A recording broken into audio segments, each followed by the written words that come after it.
ঢাকা শহরের রাস্তায় একটা টিস্যু পর্যন্ত আমি ফেলবো না। এইখানে যে লোকগুলো আছে, আমরা যদি একটা শপথ দেই, ওই যে রিক্সাওয়ালা ভাই তাকিয়ে দেখছেন, তাহলেই দেখবেন যে অর্ধেক কাজ আমাদের হয়ে গেছে। কাল সকাল 6টা থেকে 8টা 9টা পর্যন্ত আপনি ঢাকা শহরে বেরোন, দেখবেন পরিষ্কার।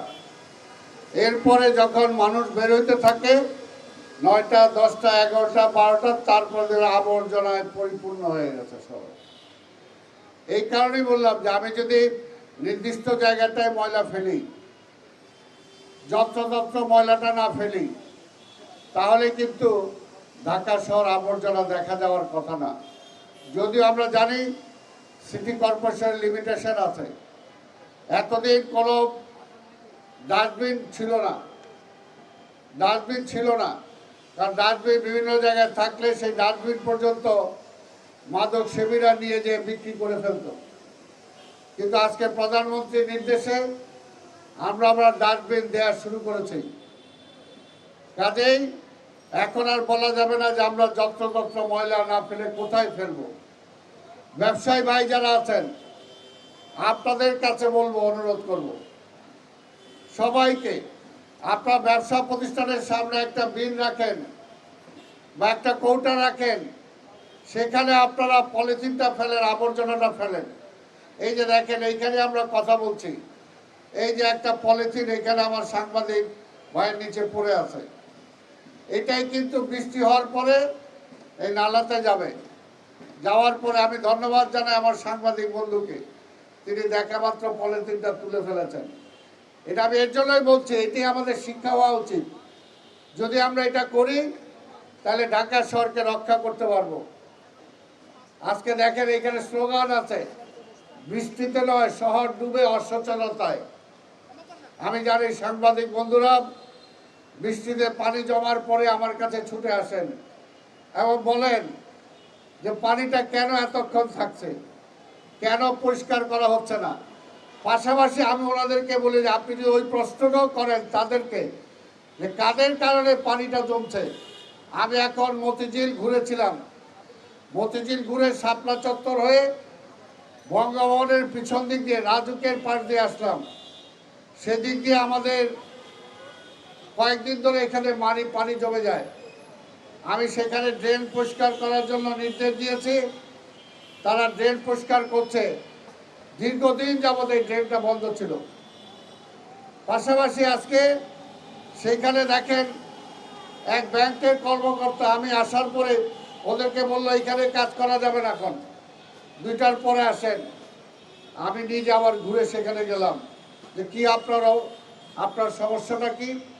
স্যার আমাদের বোর্ড মিটিং চলছে, স্যাররা বেরোবেন, গন্ধ লাগবে।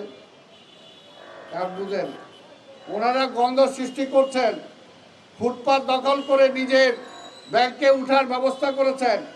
আর এখন সেদিকে ময়লা পরিষ্কার করার জন্য সিটি কর্পোরেশনের ফুটপাত সিটি কর্পোরেশন পরিষ্কার করবে, তারা সময় বেঁধে দিচ্ছে।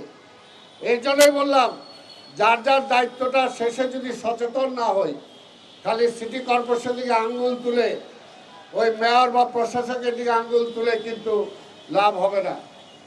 আজকে এইখানে আরো স্লোগান আছে,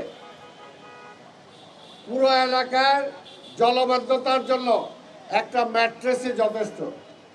আপনারা নিজেরাই ছবি চেপেছেন, সাংবাদিক ভাই বোনেরা, আপনারা নিজেরা মিডিয়াতে ছবি দেখিয়েছেন যে কিভাবে ম্যাট্রেস পর্যন্ত ড্রেনের মধ্যে ঢুকিয়ে দেওয়া হয়।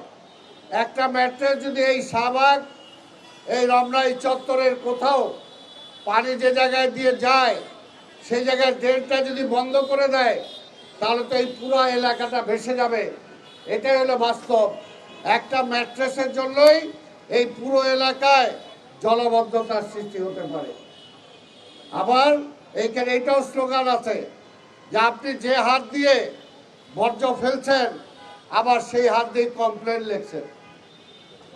এই কথাটাও কিন্তু সবার জন্য আমরা যদি স্মরণ করি, তাহলে কিন্তু আপনারা দেখছেন আমাদের মাননীয় প্রধানমন্ত্রী তারেক রহমান একটি জনসমাবেশে তিনি বক্তব্যের জন্য গিয়েছিলেন।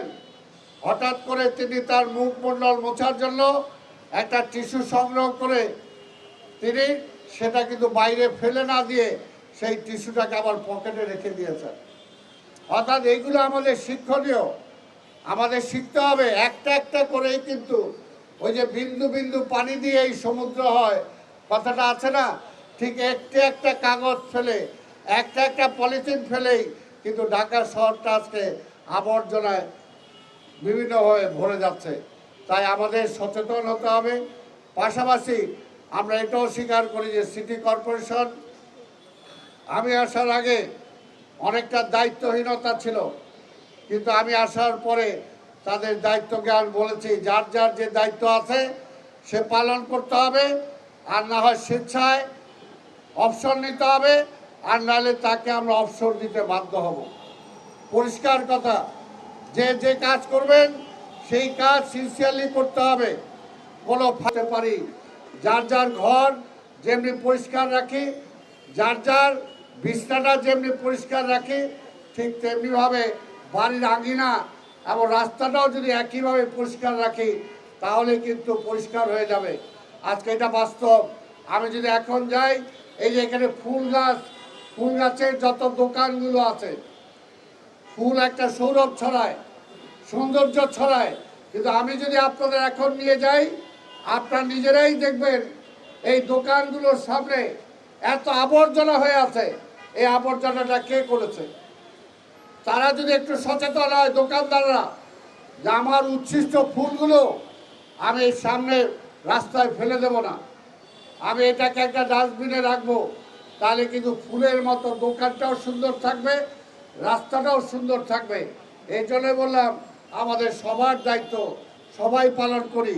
তা আজকে অন্তত আমি সহ, আমার চিফ অফিসার সহ, এখানে সাংবাদিক ভাই বোন যারা আছেন, আমি বিশ্বাস করি কালকে থেকে একটা টিস্যু পেপারও কেউ আমরা রাস্তায় ফেলবো না। দেখবেন তাহলে অনেকাংশে অনেকটা কাজ হবে। আমাদের অফিসার যারা আছেন, এই যে ছেলেমেয়েরা যারা আছে, সবাই যদি এই আন্দোলনটা শুরু করি, ইনশাল্লাহ আমরা সফল হব। তাই আপনার একটি সচেতন সিদ্ধান্তটাই জলাবদ্ধতা দূর করতে পারে, আমাদের শহরকে পরিচ্ছন্ন করতে পারে। পাশাপাশি আমি যেটা বলি, আমি যদি বদলাই তাহলে ঢাকা শহর বদলাবে। আসুন গ্রিন সিটি, ক্লিন সিটি